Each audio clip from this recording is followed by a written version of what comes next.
Ya, baik. Assalamualaikum warahmatullahi wabarakatuh. Perkenalkan, nama saya Muhammad Lutfi Febriansyah dari Pendidikan Vokasional Teknik Pertanian. Di sini saya akan menjelaskan tentang prinsip dan nilai anti korupsi. Di sini ada dua materi, yaitu submateri pertama yaitu prinsip anti korupsi, yang kedua ada nilai-nilai anti korupsi. Prinsip anti korupsi ada 3 poin, yaitu 1 akuntabilitas, 2 transparansi, dan 3 kewajaran. Yang pertama, akuntabilitas. Dalam konteks pemerintah dan organisasi apapun, prinsip akuntabilitas sangat diperlukan untuk menjadikannya sebagai pemerintahan atau organisasi yang memiliki tata kelola yang baik. Semua yang terkandung dalam pemerintah, seperti kebijakan, sikap, dan perilaku dalam melakukan tugas pokok, fungsi, peranan, dan kewenangan yang diberikan kepadanya harus dapat dipertanggungjawabkan kepada masyarakat. 2. Transparansi. Prinsip transparansi menjadi penjamin atau pengendali atas seluruh proses dinamika struktural kelembagaan yang memperlihatkan pengutamaan kepercayaan yang didukung oleh keterbukaan dan kejujuran. Secara khusus dalam pendidikan anti korupsi bagi mahasiswa, mereka membutuhkan pola atau contoh nyata dalam hal kepercayaan. Mahasiswa harus mendapatkan pembelajaran dalam hal proses penyusunan anggaran, penentuan kegiatan, pembahasan, pengawasan, dan evaluasi, di mana di dalamnya mereka mampu menerapkan prinsip transparansi. 3. Kewajaran. Prinsip kewajaran adalah prinsip yang berusaha mencegah dan adanya ketidakwajaran dalam proses penyusunan anggaran, program seperti pengelembungan anggaran atau hal-hal yang tidak wajar lainnya.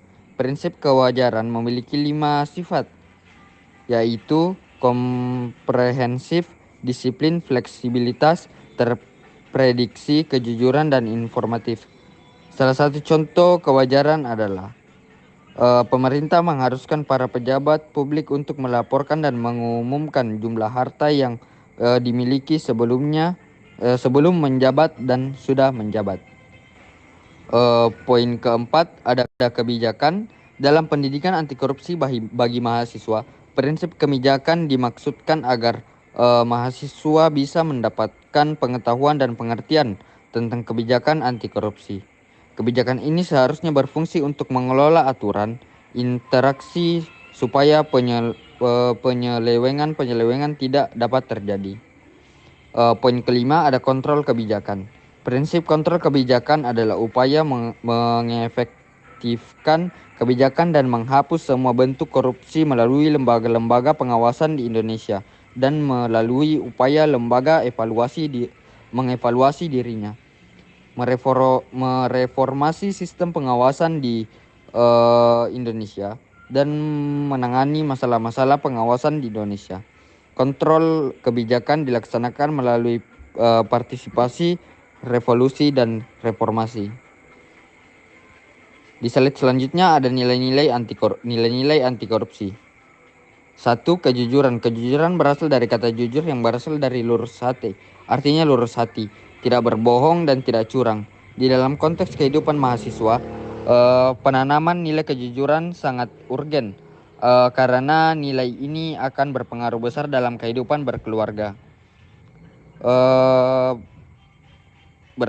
bermasyarakat, dan bernegara. Karena itu kejujuran mewarnai seluruh aspek pendidikan dan pengajaran dan mewarnai budaya akademik dan etos kerja seluruh aktivitas akademik perguruan tinggi. Di poin kedua ada kepedulian.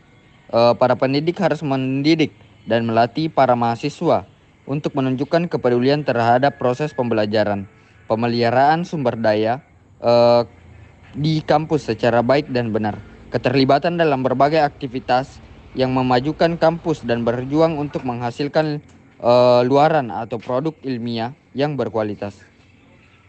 Ya, di poin ketiga ada kemandirian. Kemandirian merupakan proses di mana seseorang makin dewasa dan mengurangi ketergantungan pada orang lain sehingga dia mampu melakukan tugas dan tanggung jawab secara mandiri. Proses ini penting bagi mahasiswa untuk menjalani masa depannya. Di poin keempat ada kedisiplinan. Nilai ini menolong mahasiswa dalam mendapatkan kepercayaan dan menempati jabatan atau tugas yang besar di lingkungan pekerjaan dan masyarakat. Poin kelima ada tanggung jawab.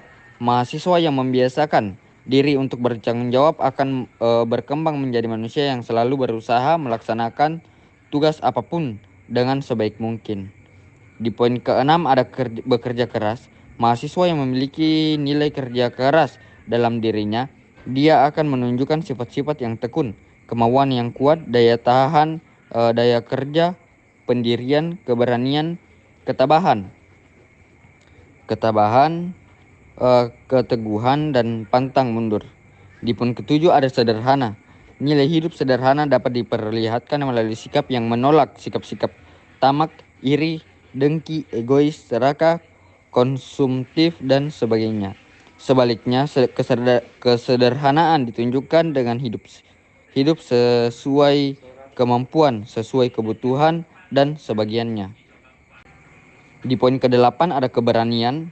Keberanian berasal dari kata dasar berani, yang artinya memiliki hati yang mantap dan rasa percaya diri yang besar dalam menghadapi bahaya, kesulitan, dan sebagiannya. Kesembilan, untuk terbentuk menjadi orang yang adil dan selalu mendapatkan keadilan, mahasiswa harus memiliki banyak pengetahuan dan pengalaman yang mendasari dia dalam membuat pertimbangan-pertimbangan ketika memutuskan sesuatu secara adil, benar, dan bijaksana. Sekian dari saya. Wassalamualaikum warahmatullahi wabarakatuh.